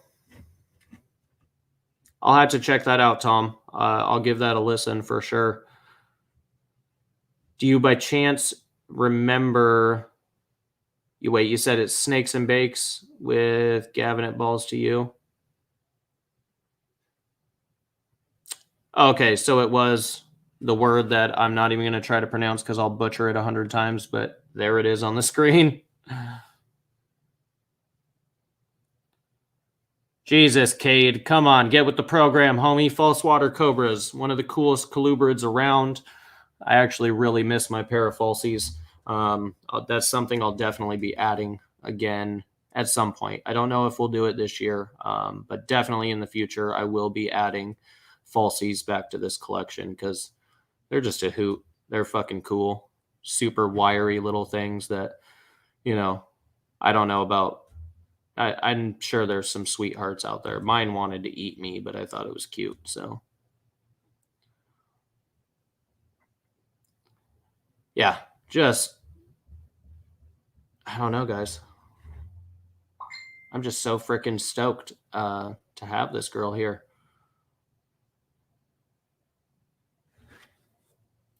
All right, you guys. I think, though, I am going to jump off here shortly. Not that I'm in a rush to get off. I'll hang out with you guys all night. I just don't want to bore you guys with me ranting forever because I'm just going to keep ranting about Fiona all freaking night. But if you guys have any more questions, if you guys want to see any snakes or anything like that, just throw it down in the comments. I'll do my best to oblige if possible. But... Oh, also, you guys, in other news, so if you guys watched my last YouTube video, we had the ball python clutch. And then, like we were talking about earlier, my Burmese Carmela did lay her clutch. But we also have the Het Pied and the Het Puzzle. Both are holding out on me. They're past due, but they should be dropping like tonight. Tonight, tomorrow, something. They're already a little late. So... really excited about that. Both of them have moved their substrate completely away. They're right on their hotspot. They're in the lay positions. I haven't even checked on them in a few hours. So for all I know, there could be eggs in there right now. Kind of doubt it just because that's my luck, but there could be eggs in there right now. Cade, that is a messed up question, bro. I can't really answer that because, I don't know. If they can hear me, that'd be fucked up. I'm joking. I can't pick a favorite. That one's my favorite, and that one's my favorite, and that one's my favorite, and that one's my favorite. And all those ones are my favorites. And we can't forget Calypso over there because she's absolutely gorgeous. And she's also kind of my favorite. Oh, and then I have those really cool labs that are still growing up in the ARS rack over there. And those are pretty fucking cool too. So I don't know if I could pick, but Jackie makes a really good point. Carmela is my boo. I fucking love that snake, man.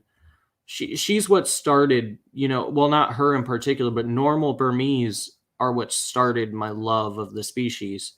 And, Carmela was one of my original Burmese, and I love her to death. She's amazing. She's a fucking sweetheart. Even pulling eggs from that girl, she never strikes at me. She's struck at me once. The entire years I've had her, she's struck at me once.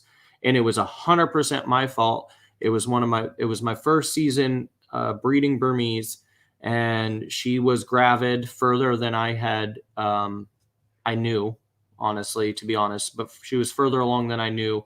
And I spooked her, and she was going up on my old Savannah monitor enclosure. She was trying to get on the top of it, and I spooked her, and I came around the side, and she striked at me. That's the only time that female has ever shown any sort of defensive behavior towards me. I've had kids hold and interact with that girl. I've literally had kids touching that snake's head, obviously supervised with me right there. But like, she is such a fucking sweetheart, man. I thoroughly love and adore that animal.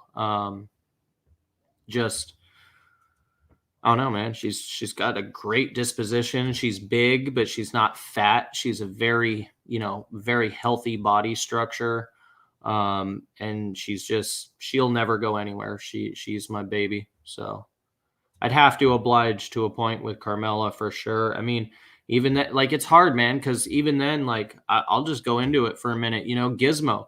Gizmo was a gift from my girlfriend. He was my first, real, like, personal Burmese python morph, green double head albino granite.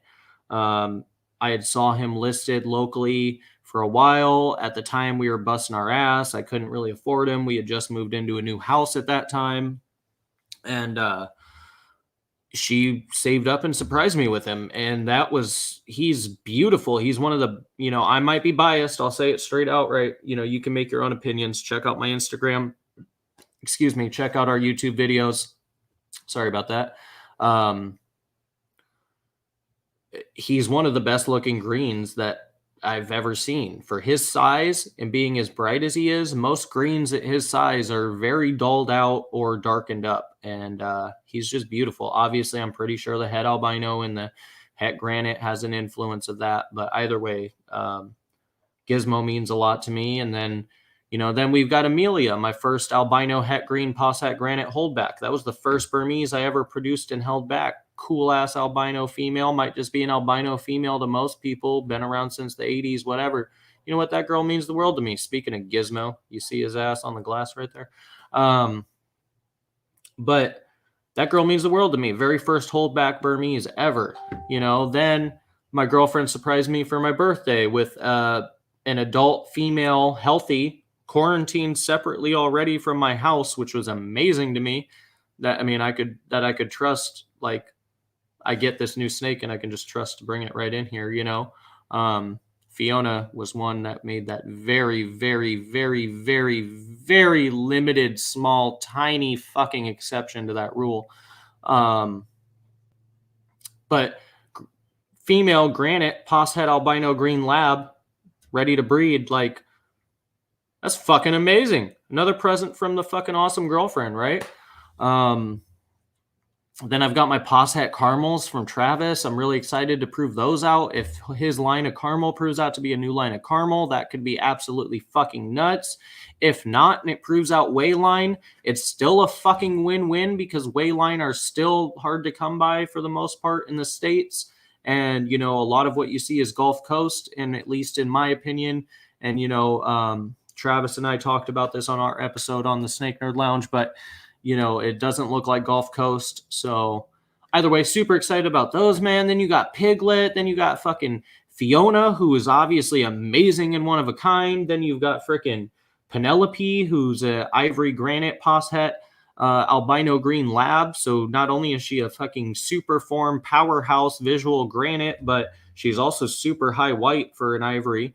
So that's really nice. And she's beautiful, I could go on and on. That Hypo Lab from Aaron is fucking fire. Like, fire.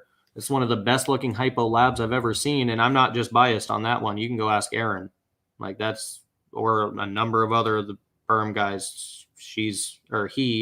Merlin is fucking insane. The Hypo Lab, he's also got some pos hets. Then the female lab, she's fucking gorgeous and has some. I can't choose, man. There's my whole rant. I can't choose a favorite. I love them all. Even the ball pythons and everything else we got. I really love them all for their own reasons.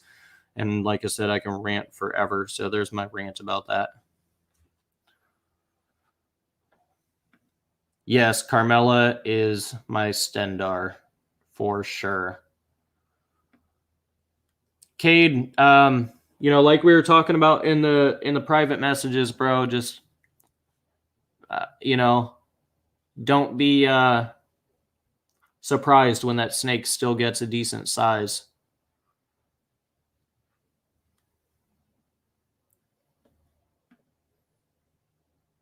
Hell yeah, bro. How's she doing, by the way? She doing good?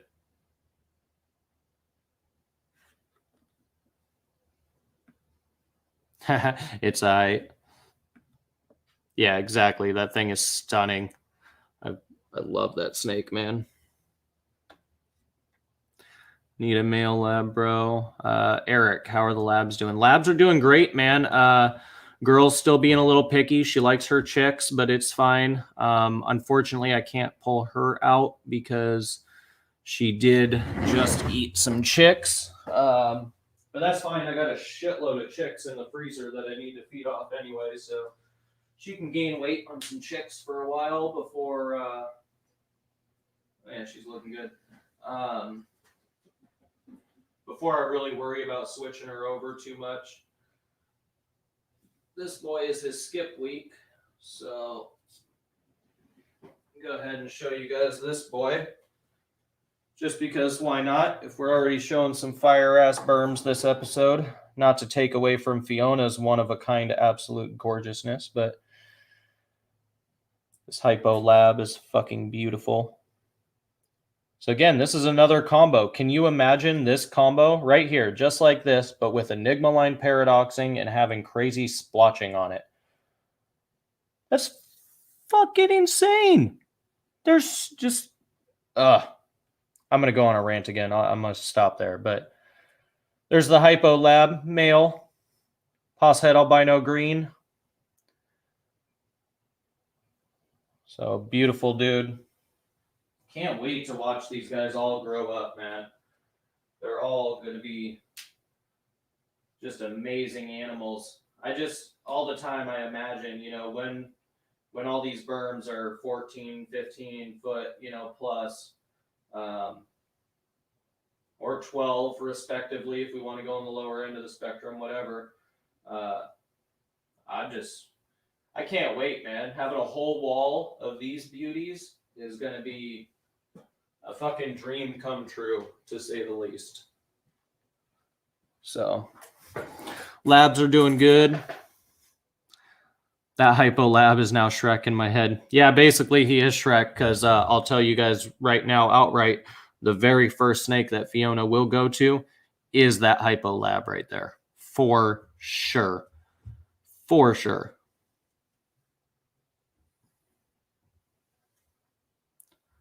Haha, thank you, Eric.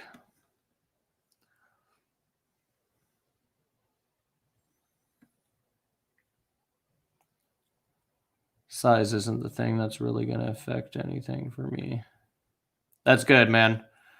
I just want to let you know, because I see, a lot of the guys are getting these like half dwarfs, from unknown lineage and stuff. And I don't know. I just think it's some of them I've seen on that group are questionable. Not to call anybody's ethics out, but just I see some like F2, F3 dwarf stuff, and I'm like, I don't know, man. Plus, you know me, I like it big. I don't want the smaller cousin. So, yep, that'll probably be thank you, Mike. And yeah, Cade, that'll probably be Shrek. I'm not changing his name. His name is Merlin because he's a magical fucking wizard. And he pones at fucking sorcery. And if any of you guys can name where I kind of got that quote from, I'll send you some stickers. So he claims she's 50%, so they'd be 25%. I'm pretty sure we're thinking the same guy. Yeah, I know who you're talking about. That's the kind of stuff I'm talking about, man, is, once you're getting below 50% dwarf, I don't really consider it a dwarf in my mind. I consider it, I don't know. Jackie, you have a better understanding of this word, so correct me if I'm wrong, but I would consider that more of like lack of term, I guess, integrate, but I don't consider that a dwarf at all, really, at that point. I consider it a probably smaller growing mainland, because now you have to start off with a 25% animal to get that back into the dwarf to really make it worth it.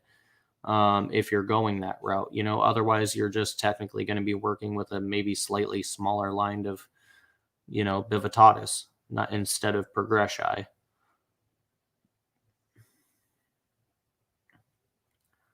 Show you a real albino. Well, I don't have my pearl granite anymore. I could have pulled out a pearl granite, but I actually let that male go just because, well, one, just because I fucking did, but two, because I didn't need him and I had more powerhouse males that I knew were going to be here to use versus him, like Merlin. So...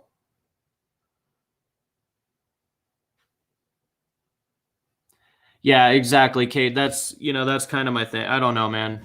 Like I said, I'm not going to call anybody out. I just don't consider 25% dwarf a dwarf at all. I don't know. If you look at retics, it has to be 50% dwarf or more to even be in the spectrum of a dwarf. So I feel like we should really adapt that same kind of mentality when dealing with progressi crosses with, unlike the localities of retics, we're technically a subspecies of progressi versus the bivitatis. So I feel like if we're going to be working those routes to get the morphs into the progressi, we really need to be very consistent with, working that out. At least in my opinion, that's how I see it. If you're going to have, a dwarf, if you want to work these projects into a dwarf, right? Say you have your progressi, your classic progressi. Sorry about my phone going off, you guys. If you have a typical progressi, what you want to do is you want to get, a powerhouse visual, probably male or female, whatever. It's probably going to be easier for you to get a male progressi. So let's say you have a powerhouse female, normal bivitatis. You're going to breed that progressi to that bivitatis. You're going to create a bunch of hets that are 50% dwarf. Now, in my eyes, what you should do is raise those 50% dwarfs up, breed them back to each other to produce 50% visuals, and then breed that into new blood of progressi. So you're now creating 75% hets that are, leaning towards progressi. Then you're going to raise those 75%, progressi hets up, breed those back to one another, and then continue that line breeding back into progressi. And that's going to be your quick cycle, well, at least quickest cycle of getting those visual morphs into the progressi or dwarf Burmese python. Oh my God, that was a mouthful. Must be 50% to call it dwarfed. Anything less isn't, but percentages should always be kept so people who are trying to breed for the monster size don't get small genetics added. Yeah, exactly. I can 100% agree with that, Jackie. Because, like, for instance, that would be detrimental to me. I do not want dwarf blood. I want big Burmese. I want a healthy 16, 18, hopefully eventually. This is obviously, some people will tell me this is a pipe dream, but I would love to see a beautiful, healthy, not overfed, power-fed slug, but I would love to see a healthy 19, 20-foot captive Burmese. I would fucking love it. And I want to breed for larger size. So, obviously some of that has to do with food intake, but we're talking about healthy food intake levels, not power feeding it until it looks like a damn slug. Someone just bought a full dwarf hypo. I had to burst their bubble. They didn't want 12 plus feet, which is what you'll still get with a half dwarf. Yeah, exactly. That's it. I don't know. It kind of seems weird the way that a lot of these guys who have the progressi are working their projects. And I'm just like, I don't see it. Some of them I know are lying, or maybe they got smoke blown up their ass and they're just following suit with what they know or whatever. But I have no problem. I think it's a good thing if they're going to get the morphs into the dwarfs. It's the same exact thing that Garrett Hartle is doing with the smaller or super dwarf and dwarf localities of retics. It's the exact same thing, just with Burmese, you know. But the whole method I just explained is exactly the way I believe Garrett Hartle would go about that, that progression of getting that large animal into the smaller size. I would also beg to, say, or I don't know how to word that, but I would also say that, getting the female being the progressi would be a large benefit too, because at least to my understanding, having the dwarf on the female side is going to be a bit more impactful than having the dwarf on the male end of things. With that said, I also don't know how that would work out with a regular male breeder Bivitatis and a smaller, full progressi female. That might look kind of weird compared to most of our Burm pairings, which are male, female, well, not Burm, but just pythons in general. Tiny male, big ass girl. Might be kind of the opposite there. So watch your girl. But with dwarfs, Phism and retics, can any morph be bred in? Yeah, Cade. If you haven't already, Cade, check out Reach Out Reptiles, Garrett Hartle. He's got a number of really great videos on dwarf and super dwarf retics up on YouTube. That's his specialty thing. Jackie also works with some really cool dwarf stuff. She just said exactly. My animal retics are 5 feet at 2 years, parents being 7 and 9 feet at 6+ years. That's really small, really good for dwarf retic. So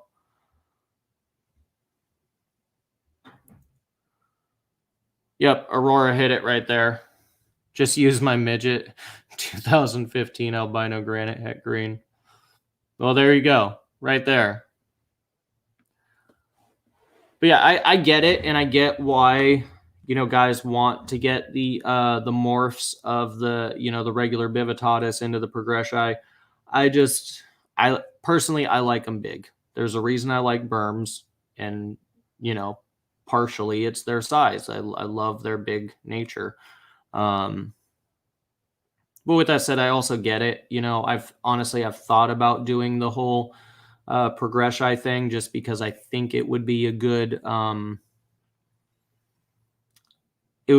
way to get people into Burmese pythons that maybe wouldn't be able to handle a typical Bivitatis. Maybe they're a single person who can't have a second person around for handling a 14-foot plus snake, or etc. I know obviously you're going to be able to house a progressi in a smaller cage, so maybe spacing is an issue, and you still really love the species, but you don't have enough space. I get there's a number of arguments you go for. I get it. I've thought about maybe working a little projects in, but yeah, okay, exactly what I was about to bring up. Progressi don't have the same personality as Bivitatis. Progressi, everything I've seen of them is they are little fucking jerks. And I don't know. I'd rather have a really big puppy dog than its tiny little midget cousin, or little snake cousin, if that's what term we're supposed to use. Little snake cousin, whatever. Either way, they got the fucking little man syndrome, and always acting like they're fucking Billy Badass and 6 feet of let me bite you. That's from what I've seen. Okay, I've never seen somebody like openly have a sweetheart progressi 24/7. So if there is out there and you're watching, out of the 12 people who are still here listening to me rant, which thank you guys. I really appreciate you spending your time here hanging out with me and letting me introduce that girl. But show me, because I've never seen a super friendly, well-dispositioned progressi like 99% of the Bivitatis out there. I'm not saying there aren't mean or grumpy. I wouldn't say mean. I'm not saying there's not defensive and grumpy Burms out there. But the small, progressi cousin, however you want to word that, that's how I'm going to word it. So, the smaller counterpart definitely has the little man syndrome. So that's another reason why I'm like, I don't know. I'd rather keep the big puppy dogs, man. Yeah, they're exactly. It's like green and yellow Annies. Even though green Annies can still be pretty testy, from what I've been told. Haven't owned one myself yet, but it is a dream animal that I will be adding hopefully this season. I slept on it, man. I should have fucking added them last year. I'm still kicking myself in the butt for not picking up one of those female greens from Aaron. So hopefully this year I can get a chance to make up for that. I had that one female Burm. Yeah. I know exactly what you're talking about, Jackie. And as did I. I had that one female Burm that almost, ruined it for me, because out of all my sweetheart Burms, this one wanted to eat me alive.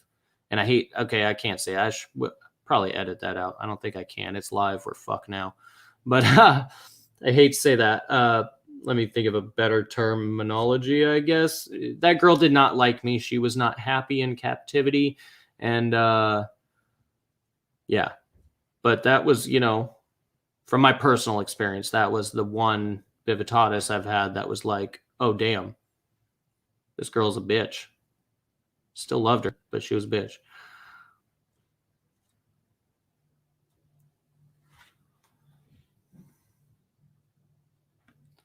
Jerome, what's good, motherfucker? Late to the party, but what's up? I'll forgive you. I'm just playing, bro. Hopefully you caught the beginning. Eric, I had a couple crosses that weren't bad once out of their enclosures. Okay, like Bivitatis and Progressi crosses, I'm assuming. Just want to make sure I got that right. Yeah, mine was ODM too. Exactly. I'm like, I'm not saying they're not out there, but just from what I've seen, for the most part, regular Bivitatis, or whatever, are a lot more well-dispositioned overall out of the large constrictors, and especially versus the Progressi. I had a ball girl like that. I got to be honest. I hear so many people say like, oh, I got this feisty ball. I can't even open its tub. It's going to bite me. I've never had that from a ball. I'll say like I have some feisty little babies that like, but it's not like, oh my God, I'm scared she's going to bite me. It's more like, oh, look at that cute little girl that is striking. And like my Het Puzzle stuff, for instance, my Het Puzzle stuff is, they're a little testy, food driven. They definitely strike a lot. You guys have seen that on this live stream in the past.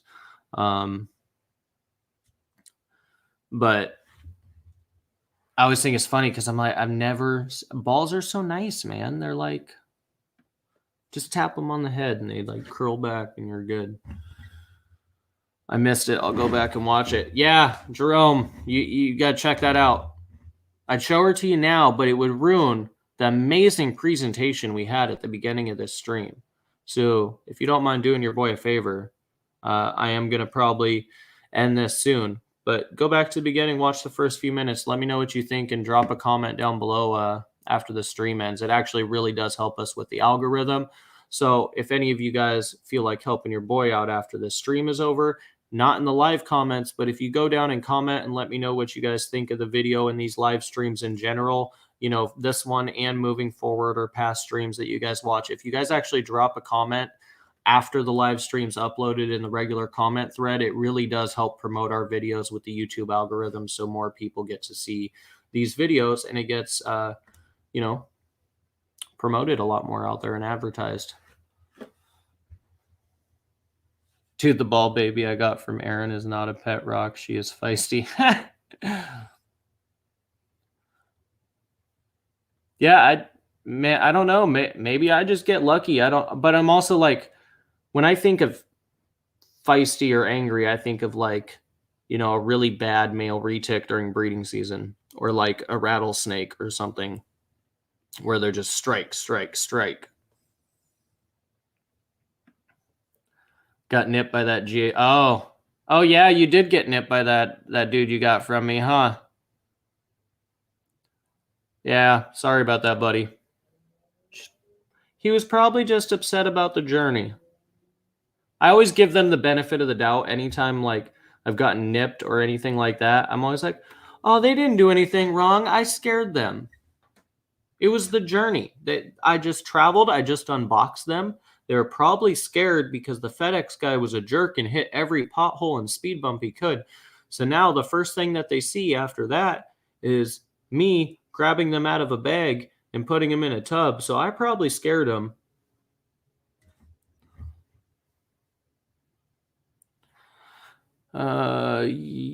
Eric. Yeah, Progresh. I also had some Sri Lankan crosses that I regret selling now. Oh, dude. I'm sorry to hear that, man. That is good to know, though, that, you know, maybe with getting the Bivitatis blood into the Progressi, maybe, you know, maybe that'll help with the disposition in the long run, you know, once we are able to captive breed them more and, you know, get a few more generations down the line, getting some visual morphs into, you know, some higher percentage Progressi blood. Maybe that'll really help. I mean, we see it with every other species, so I don't know why we wouldn't. You know, the more we captive breed stuff generationally and get it further down the line, you know, the better dispositions they seem to have all around. So I appreciate you, Jerome. Thank you, man. That was the only ball I've ever been bitten by. Oh, damn.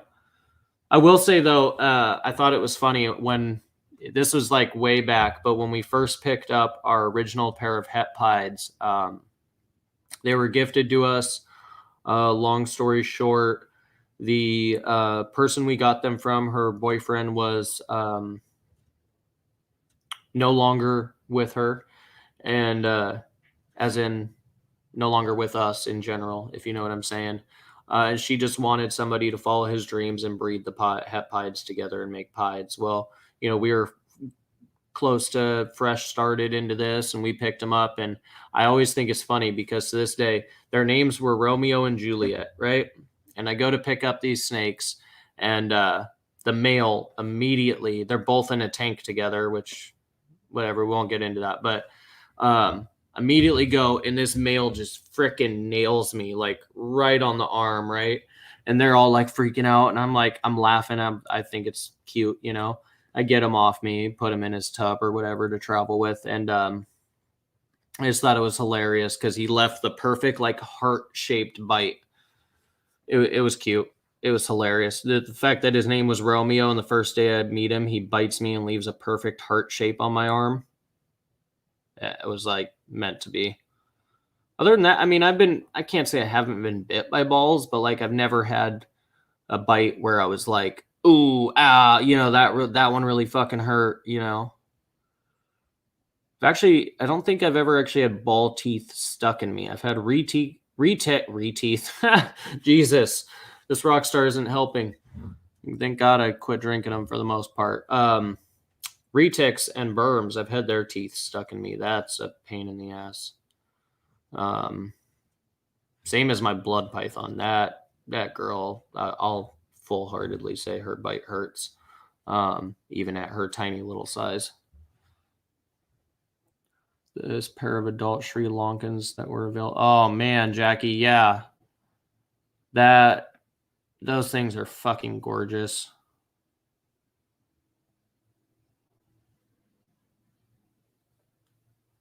Not a few minutes. 10 or so, he was too excited talking, but this is true. This is true, Jerome. I cannot deny this statement. This statement is 100% true. I'm excited, man. You'll see, bro.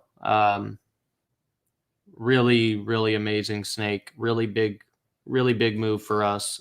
Really exciting. Just happy about it, man. Just really happy. Athena bit me once and has been a puppy since. Yeah, baby berm. Those are the ones I'll say. Baby berms are little chainsaws, man. Every single time we've hatched berms, and I've had hatchlings here, I get bit a shitload by them. It's kind of, I don't know. My hands were already numb. So for those that don't know, who haven't, maybe this is your first time watching or whatever, I boxed for years growing up. I don't know if you guys can see on the camera just how bent my fingers are. But like legit, my fingers are majorly bent to the side. I don't really think it's popping up on the camera too well, but I've broken all my fingers multiple times. I've actually lost a lot of feeling in my hands. So I don't know, it doesn't really phase me, I guess, as bad as it does most people, just because I've lost a lot of feeling in my hands, unfortunately. Between boxing, breaking a lot of fingers, and then doing a lot of dumb stuff growing up and breaking fingers that way as well, I've lost a lot of feeling in my hands.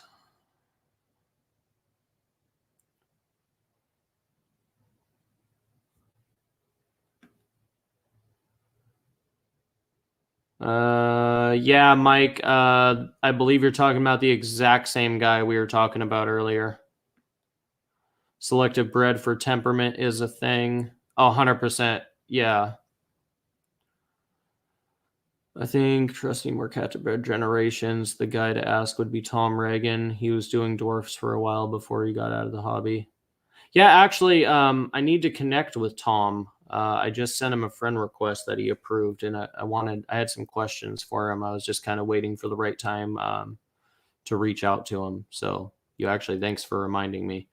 But I mean, like I said, I do see the place of progression. I do definitely see its place in the hobby and within the Burmese community for sure.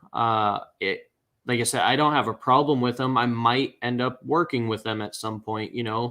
I like them big. That's my thing. When it comes to small snakes, there's a number of other species I love to work with. So my whole stick or whatever with berms is I love their big size. Oh yeah, Dugan, boa teeth suck.